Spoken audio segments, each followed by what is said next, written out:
Praise the lord.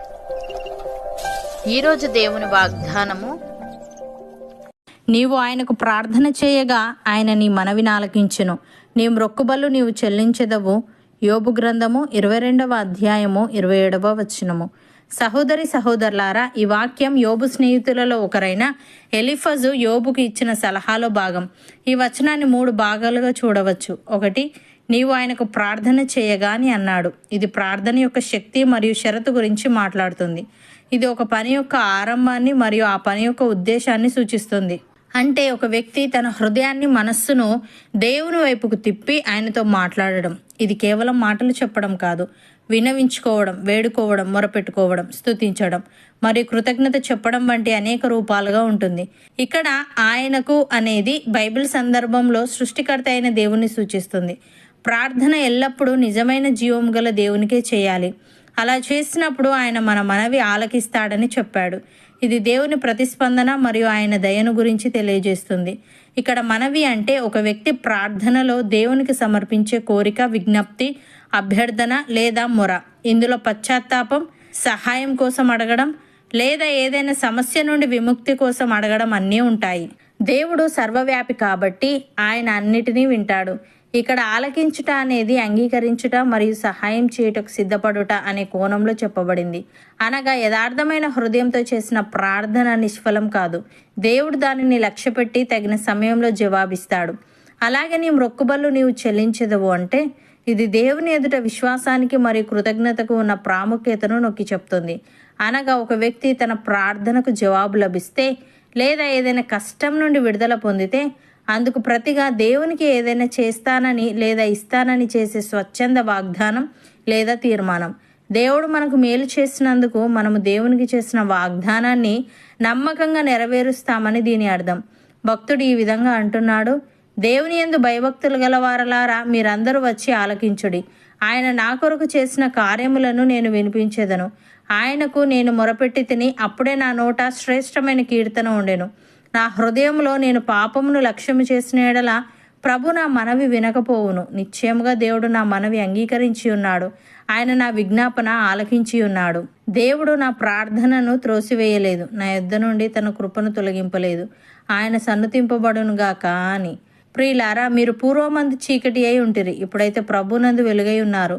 వెలుగు ఫలము సమస్త విధములైన మంచితనము, నీతి, సత్యమను వాటిలో కనబడుచున్నది గనుక ప్రభుకేది ప్రీతికరమైనదో దానిని పరీక్షించుచు వెలుగు సంబంధుల వలె నడుచుకొనుడి. నిష్ఫలమైన అంధకార క్రియలలో పాలువారై ఉండక వాటిని ఖండించుడి. ఏలయనగా అటు క్రియలు చేయువారు రహస్యమందు జరిగించు పనులను గురించి మాట్లాడుట అయినను అవమానకరమై ఉన్నది. సమస్తమును ఖండింపబడి వెలుగు చేత ప్రత్యక్షపరచబడును. ప్రత్యక్షపరచున్నది ఏదో అది వెలుగే గదా. అందుచేత నిద్రించుచున్న నీవు మేల్కొని మృతులలో నుండి లెమ్ము, క్రీస్తు నీ మీద ప్రకాశించునని ఆయన చెప్పుచున్నాడు. అపోస్తలుడైన యోహాను ఈ విధంగా అంటున్నాడు, ప్రియులారా, మొదటి నుండి మీకున్న పూర్వపు ఆజ్ఞనే గాని క్రొత్త ఆజ్ఞను నేను మీకు వ్రాయుటలేదు. ఈ పూర్వపు ఆజ్ఞ మీరు వినిన వాక్యమే, మరియు క్రొత్త ఆజ్ఞను మీకు వ్రాయిచున్నాను. చీకటి గతించుచున్నది, సత్యమైన వెలుగు ఇప్పుడు ప్రకాశించుచున్నది గనుక అది ఆయన యందును మీ యందును సత్యమే. వెలుగులో ఉన్నానని చెప్పుకొనుచు తన సహోదరుని ద్వేషించువాడు ఇప్పటి వరకును చీకటిలోనే ఉన్నాడు. తన సహోదరుని ప్రేమించువాడు వెలుగులో ఉన్నవాడు, అతని యందు అభ్యంతర కారణం ఏదీ లేదు. తన సహోదరుని ద్వేషించువాడు చీకటిలో ఉండి చీకటిలో నడుచుచున్నాడు. చీకటి అతని కన్నులకు గ్రుడ్డితనము కలుగజేసెను గనుక తానెక్కడికి పోవుచున్నాడో అతనికి తెలియదు అని. సహోదరి సహోదరులారా, మీరు కాలము నెరిగి నిద్ర మేలుకొని వేల అయినదని తెలుసుకొని అలాగు చేయుడి. మనము విశ్వాసులమైనప్పటికంటే ఇప్పుడు రక్షణ మనకు మరి సమీపముగా ఉన్నది. రాత్రి చాలా గడిచి పగలు సమీపముగా ఉన్నది గనుక మనము అంధకార క్రియలను విసర్జించి తేజస్ సంబంధమైన యుద్ధోపకరణములు ధరించుకుందాము. అల్లరితో కూడిన ఆటపాటలైనను, మత్తైనను లేకయు, కామ విలాసములైనను, పోకరి చేష్టలైనను లేకయు, కలహమైనను, మత్సరమైనను లేకయు, పగటియందు నడుచుకున్నట్టు మర్యాదగా నడుచుకుందాము. మెట్టుకు ప్రభువైన యేసుక్రీస్తును ధరించుకొనిన వారై శరీరేచ్ఛలను నెరవేర్చుకొనుటకు శరీరము విషయమే ఆలోచన చేసుకొనకుడి. అవును అన్నవారు నాతో పాటు ప్రార్థనలో ఏకీభవించండి. పరిశుద్ధుడా, ప్రేమగల తండ్రి, మేము నీకు ప్రార్థన చేయగా నీవు మా మనవి ఆలకించుదువని, మేము మా మొక్కుబళ్ళు నీకు చెల్లించుదమని, యథార్థమైన హృదయంతో చేసిన ప్రార్థన నిష్ఫలం కాదని, నీవు దానిని లక్ష్యపెట్టి తగిన సమయంలో జవాబు ఇస్తావని తెలియజేశావు.